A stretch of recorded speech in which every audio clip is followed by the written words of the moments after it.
So my name's Dave. I run a church called Conversations.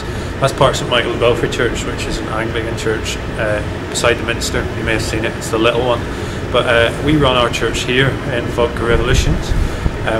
I'll tell you a bit about why we do it and where the idea came from. Well, I'm only 29, despite how it looks, but I realised that a lot of people under 30 aren't really going to church, and when I asked them why, a lot of them said, well, it's boring, and a lot of them had a lot of preconceived ideas about things like the buildings, even just the fact that buildings look boring, and the way it's communicated, or there's men in dresses or whatever. All this stuff sort of had been said. So I had a bit of a think, thought, well, what kind of church would I want to go to? Because I'm in that age group, under 30, don't really like church. So I started Conversations. So it's based around the idea that we like to hang out together a lot more. We want to talk to each other. The way we learn stuff is in discussion with each other. So we believe the same stuff as most other churches, we just do it in a slightly different way. So we communicate in a lot of stories. Everyone gets a chance to pitch in if they want to, by text message or Twitter or online or whichever way. And we have it in a venue that people feel comfortable in. We feel pretty strongly that we should take the message of Jesus out into where people's lives are. So that's what we've done. Yeah, so a typical night for us starts about 7:30 on Wednesday. People start arriving, buying drinks, buying some food, and the first official half hour, 40 minutes of what we do is just basically having a drink together, chatting, getting to know new people, sharing our lives together, I guess. And about halfway through that, someone will start playing some music, sort of modern Christian worship music, and people sometimes will sing along, like in other churches, but quite a lot of the time it's just there in the background as something to be in the background, really. And after that, someone will get up and welcome people, maybe have a few announcements, and then we have a talk, maybe 20-minute talk with questions that people can ask or answer, some discussion around the tables where people were already sat, or people quite often will text questions in and we'll answer them on the spot. Okay, so in the traditional church, a lot of the leadership and even congregation are very old. Usually, I suppose on average, are older. How do you get young people more involved? So there's this guy who lives in America who's actually an old guy called Tim Keller, and he has a church that is half of the people are originally from Korea and half of the people are American.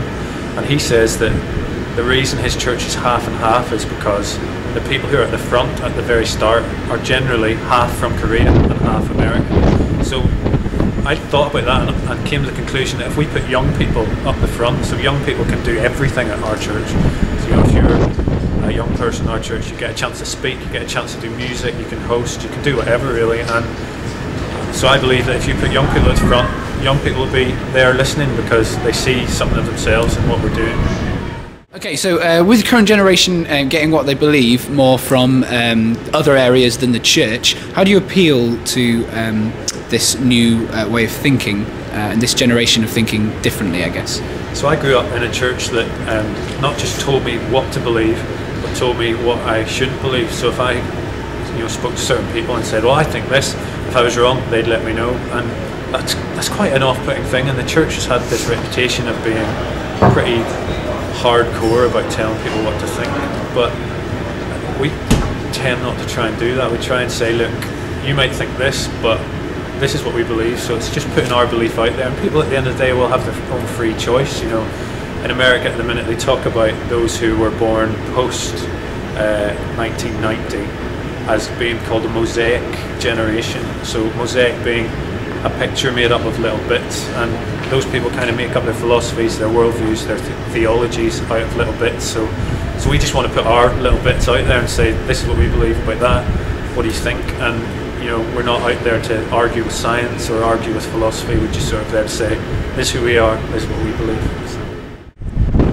So one of the most common reactions we get is, so you're a church that meets in a nightclub, that's a bit weird, or people are like, are you serious? And I guess people are asking why. So a good illustration of it is I went to Thailand. I don't speak the language. They have rituals where they greet each other with like bowing to each other and different symbols, and I don't quite know how that all works.